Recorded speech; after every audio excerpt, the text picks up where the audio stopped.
Hello दोस्तों, UCO वाला channel में आपका स्वागत है। दोस्तों, हम लोग LTGIC UPTGT PGT हिस्ट्री के अंतर्गत दोस्त मध्यकालीन भारत का इतिहास देख रहे हैं। तो मध्यकालीन भारत के इतिहास के अंतर्गत गुलाम वंश और खिलजी वंश देख चुके हैं दोस्त हम लोग।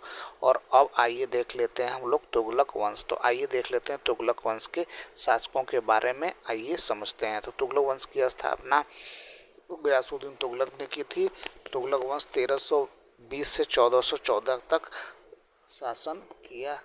तुगलक वंश की स्थापना गयासुद्दीन तुगलक ने 1320 से 1325 तक की। इस वंश की स्थापना गयासुद्दीन तुगलक गाजी ने 1320 ईस्वी में की है दोस्त।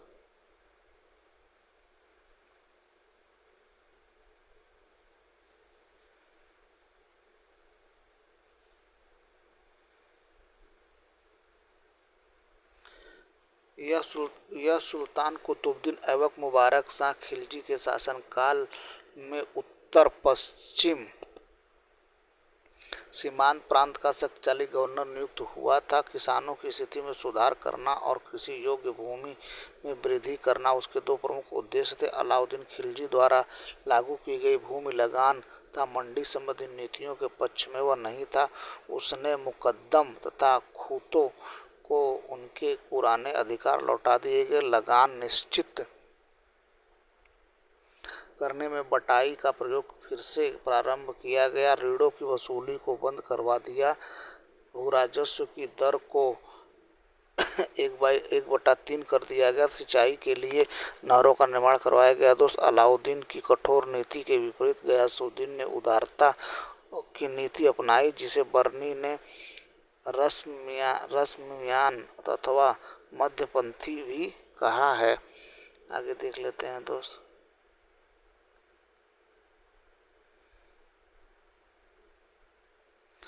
सिंचाई हेतु तो नहर निर्माण कराने वाला गयासुद्दीन पहला शासक था। उसकी डाक व्यवस्था श्रेष्ठ थी। अमीरों को पद देने में वंशानुगत के साथ साथ योग्यता को भी आधार बनाया गया ताकि इजारेदारी को समाप्त किया जा सके। अलाउद्दीन द्वारा चलाई गई दाग तथा चेहरा प्रथा को प्रभावशाली ढंग तथा उत्साह से लागू किया गया। 1323 में उसने शहजादे जौना खां मुहिउद्दीन तुगलक को दक्षिण भारत में सल्तनत के प्रभुत्व की पुनर्स्थापना के लिए भेजा। जौना खां ने वारंगल के काकतीय एवं मथुरा के पांड्य राज्यों को विजित कर उसे दिल्ली सल्तनत में शामिल कर लिया। तेलंगाना का नाम सुल्तानपुर रखा गया।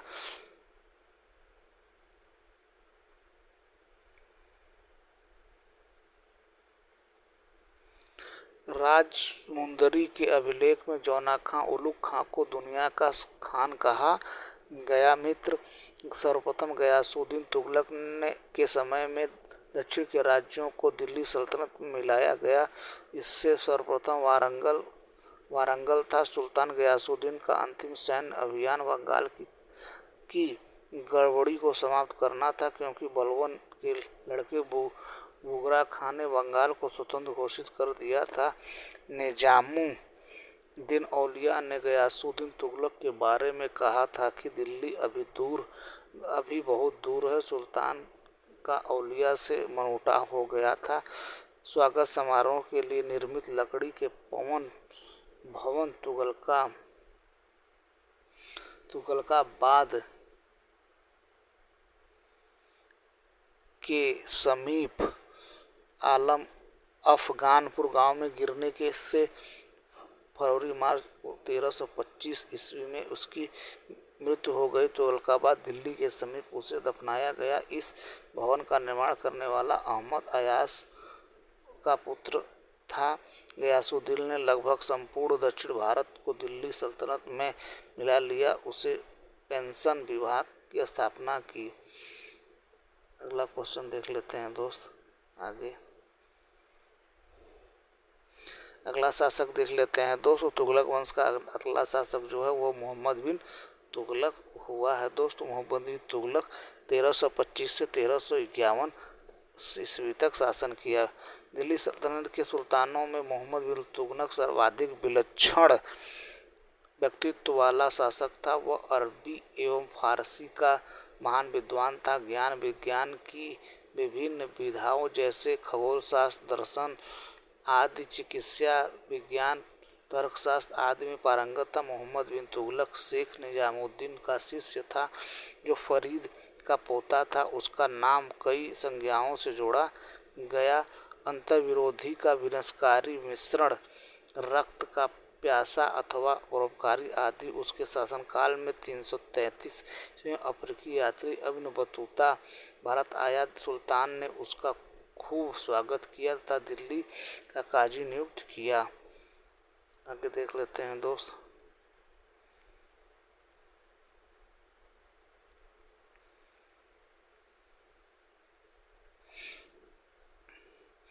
तेरह सौ बयालीस में इब्न बतूता सुल्तान के राजदूत की हैसियत से चीनी शासक तोगन तिमूर के दरबार में गया। इस यात्री ने मोहम्मद तुगलक के समय की घटनाओं का अपनी पुस्तक रेहला में उल्लेख किया है। इब्न बतूता के अनुसार उस समय तुगलक साम्राज्य 23 प्रांतों में बटा हुआ था।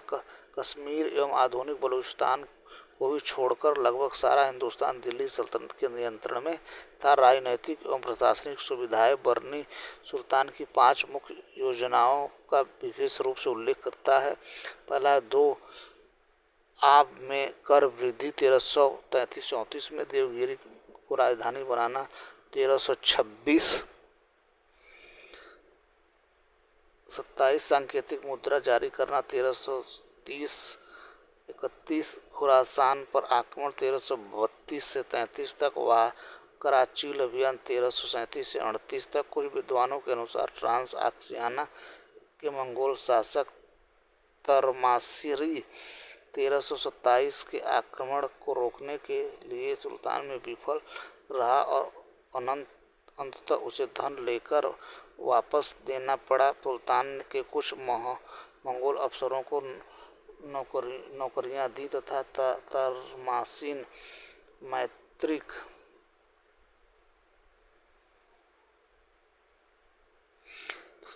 मैत्रीपूर्ण संबंध स्थापित किए। सुल्तान की सर्वाधिक विवादों योजना दिल्ली के देवगिरी में राजधानी परिवर्तन था। 1327 में राजधानी परिवर्तन से पूर्व देवगिरी को दौलताबाद नाम दिया। इसामी लिखता है कि सुल्तान खूनी एवं रक्त पिपासु था। वह दिल्ली वासियों को दखिंड करना चाहता था, क्योंकि वे लोग सुल्तान के महल में गालियों वाले पत्र भेजते थे। बर्नी के अनुसार चूंकि देवगिरी साम्राज्य के केंद्र में स्थित था, तभी सभी दिशाओं में एक जैसी दूरी थी, अतः इसे नई राजधानी के लिए चुना गया।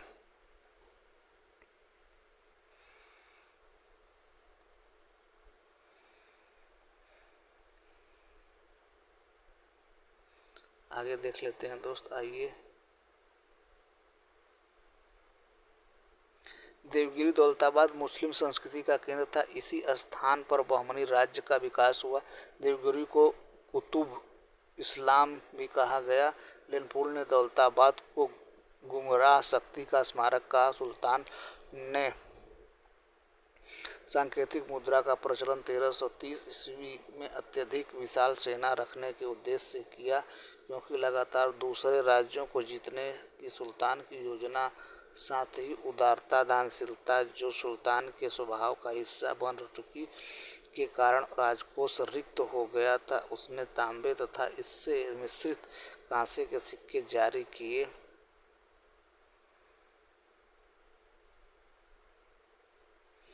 बर्नी के कथन अनुसार खजाने में धन की कमी और साम्राज्य विस्तार की नीति को कार्य रूप में परिणत करने के कारण मोहम्मद बिन तुगलक को सांकेतिक मुद्रा चलानी पड़ी।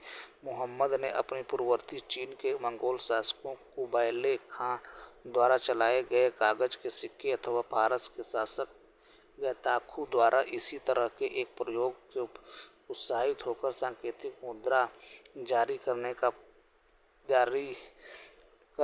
को तैयार हुआ। सांकेतिक मुद्रा का अर्थ था चांदी के टंके के स्थान पर तांबे, पीतल के टंके का प्रचलन। तांबे, डीजल के टंके का मूल्य चांदी के टंके के समतुल्य रखा गया।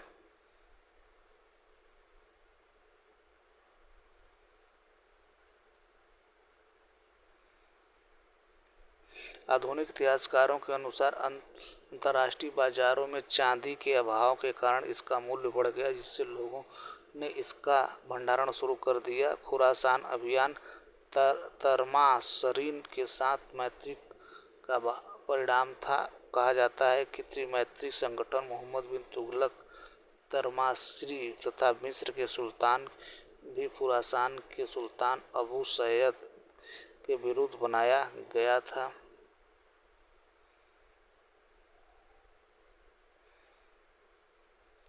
किंतु जब सुल्तान की सेना तैयार हुई तो ट्रांसआक्सियाना में राजनीतिक परिवर्तन होने के कारण तरमाशरीन को शासक पद से हटा दिया गया। इस प्रकार यह अभियान कभी भी प्रारंभ न हो सका।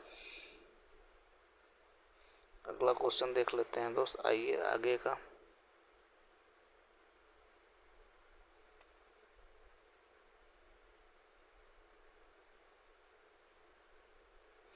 मोहम्मद बिन तुगलक को एडवर्ड थॉमस ने धनवानों के युवराज की उपाधि प्रदान की। मोहम्मद बिन तुगलक ने 200 ग्रेन के सोने के सिक्का दिनार चलाया। वर्नी के अनुसार सैनिक अभियान के लिए 3,70,000 सैनिकों की विशाल सेना खड़ी की गई है और सैनिकों को पूरे 1 वर्ष का अग्रिम वेतन प्रदान किया गया। कराचील का सैनिक अभियान सुल्तान की अगली विजय योजना थी, किंतु इसका विनाशकारी अंत हुआ। कराचील की तुलना हिमाचल प्रदेश में कांगड़ा के पर्वतीय प्रदेश के साथ हुई थी।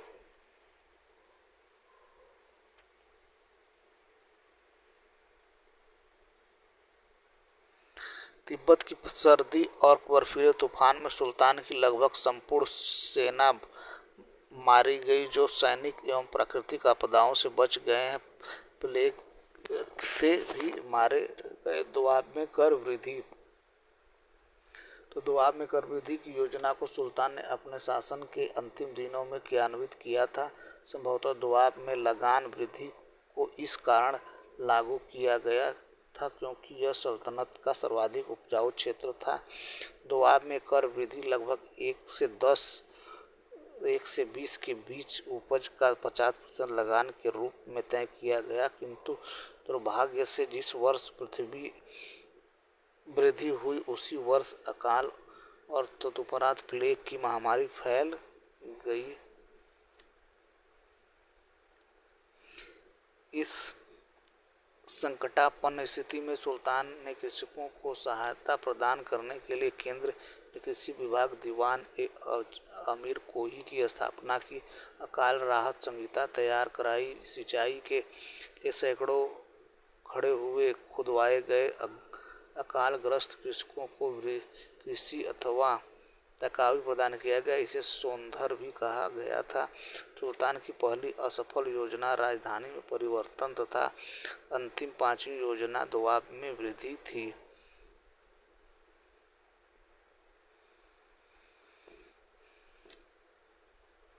आइए देख लेते हैं दोस्त, एमबीटी के शासनकाल मोहम्मद बिन के शासनकाल में कौन से विद्रोह हुए। तो आइए देख लेते हैं दोस्त, मोहम्मद बिन तुगलक के समय सबसे अधिक 34 विद्रोह हुए, जिसमें 27 विद्रोह अकेले दक्षिण भारत में हुए। इसके काल के प्रमुख विद्रोह दक्षिण में बहाउद्दीन गुरसास, मुल्तान में बहराइच तथा बंगाल में गयासुद्दीन आदि। 1335 में मावर में अहसान खान के नेतृत्व से अमीरों द्वारा सुल्तान का खुला निषेध नष्ट हो गया, क्योंकि विद्रोह को दबाने के लिए जो सेना भेजी गई थी वह भी विद्रोहियों के साथ हो गई। मोहम्मद बिन तुगलक के जीवन में भी संपूर्ण दक्षिण भारत स्वतंत्र हो गया और दक्षिण में तुगलक साम्राज्य के ध्वंसावशेषों पर 3 स्वतंत्र राज्यों विजयनगर साम्राज्य, बहमनी सल्तनत और मथुरा की सल्तनत की स्थापना हुई। मोहम्मद बिन तुगलक ने मिस्र के अब्बासिद खलीफा से स्वीकृत पत्र प्राप्त किया तथा कुतबा एवं सिक्कों में अपने नाम के बदले खलीफाओं का नाम अंकित करवाया। उसने अपने सिंहों पर अल सुल्तान जिल्ली अल्लाह सुल्तान ईश्वर की छाया है, ईश्वर सुल्तान का समर्थक है आदि वाक्यों को अंकित करवाया।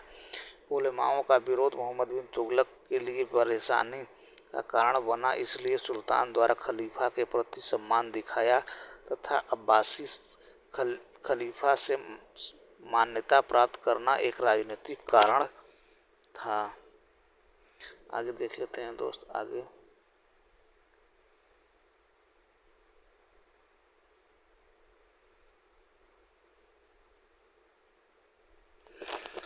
सुल्तान और धर्मशास्त्र, इतिहास तथा इस्लामी कानून में विशेष दिलचस्पी रखता था। उलेमा वर्ग की त्रुटियों के प्रति सजग था। इस वर्ग ने जानबूझकर अपने स्वार्थ एवं हितों के लिए इस्लाम की सही व्याख्या नहीं की। यह मानकर सुल्तान इस वर्ग के विरुद्ध हो गया है। उस्र ज़कात को छोड़कर उसने शेष सभी कर समाप्त कर दिए गए। अमीरों तथा अफसरों को वफादार बनाने का एवं प्रशासन में सुधार लाने का प्रयास किया जा रहा है दोस्त।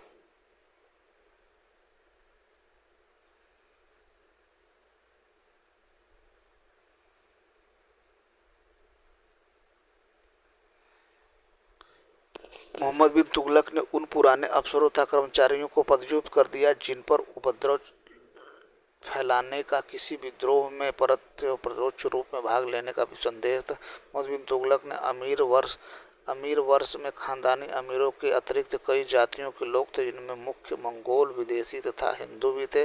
नस्ल एवं वर्ग विभेद को समाप्त करने मोहम्मद योग्यता के आधार पर अधिकारों की नियुक्ति करने की नीति अपनाई। नीति मोहम्मद बिन तुगलक के समय में अपनी पूर्णता पर पहुंच गई थी।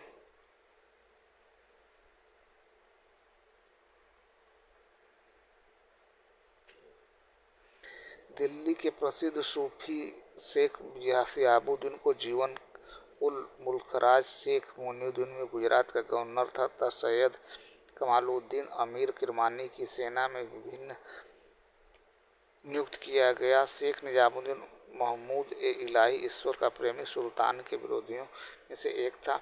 उसके उत्तराधिकारी विचारों में प्रमाण हमें कुछ जैन मंदिरों में मिलता है, जिनके अनुसार उसे जैन विद्वान जिन प्रभु सूरी और राजशेखर का स्वागत किया। नगरकोट की विजय 1337 तथा कोढ़न की विजय बिन तुगलक की एक नवीन विजय मानी जाती है। केवल राजस्थान में उसे सफलता नहीं मिली, दक्षिण भारत की विजय को पूर्ण रूप से उसी को है। आगे देख लेते हैं दोस्त। आइए देख लेते हैं अगला।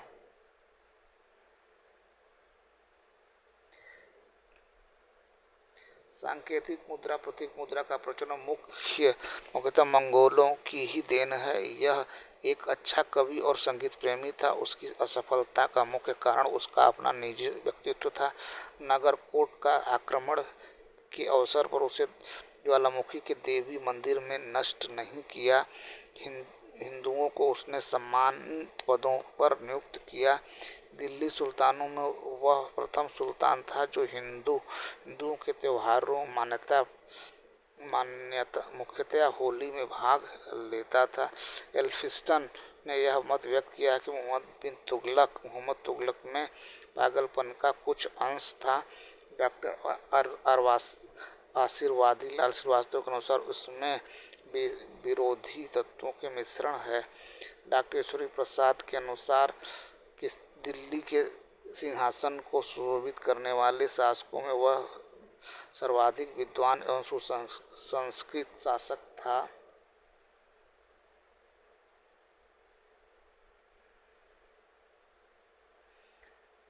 1351 ईस्वी में सिंध थट्टा में विद्रोह को दबाते हुए सुल्तान की मृत्यु हो गई। बदायूं कहता है कि सुल्तान को उसकी प्रजा से और प्रजा को उस सुल्तान से मुक्ति मिल गई। राजधानी परिवर्तन के संबंध में इब्न बतूता लिखता है कि आधे व लंगड़े को भी घसीट कर ले जाया गया था। जबकि बर्नी कहता है कि कुत्ते बिल्ली तक को नहीं छोड़ा गया। मोहम्मद बिन तुगलक के समय चीन, ईरान एवं इराक, ख्वारिज्म के साथ राजदूतों का आदान प्रदान हुआ। इससे सल्तनत की प्रतिष्ठा बढ़ी और विदेशों से आर्थिक एवं सांस्कृतिक संपर्क वृद्धि हुई। तो ये रहा दोस्त LTGIC के अंतर्गत मोहम्मद बिन तुगलक और तुगलक वंश की स्थापना के बारे में हम लोगों ने देखा। अगर हमारा प्रयास ठीक लगे तो हमारे चैनल को सब्सक्राइब करें, अपने दोस्तों को शेयर करें। Thank you so much watching this video.